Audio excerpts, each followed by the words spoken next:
தக்காளி இல்லாமல் தக்காளி சட்னி வைக்கிறது எப்படி? சொல்லுடா. ஏன்டா அழுகுற?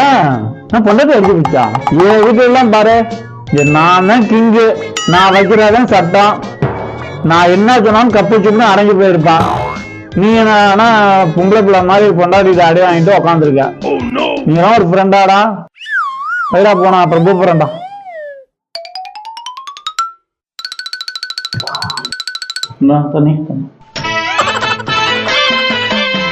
மதியம் என்ன சமையல்? சிக்கன் ரெடி ஆச்சுமா, ஒரு 2 விசில் வந்தோம்னா இறங்கி சூடா சாப்பிடலாமா? சிக்கன் எனக்கு பிடிக்காதுன்னு உங்களுக்கு தெரியாது, மட்டன் செய் போய். சரிண்ணா சரிங்க. உத்தமன் வேர்க்குது, ஃபேன் யார் போடுவா? இந்த ஃபேன் போடுவோம். உன் பொண்டாட்டி மட்டும் இல்ல, உலகத்தில் உள்ள எந்த மொழி பொண்டாட்டியா இருந்தாலும் பொண்டாட்டின்னு வந்துட்டாலே அவளுங்க வாயை கட்டவே முடியாது. அவளுங்க கொலைக்கிறத கொலைச்சேதான் தீர்வா.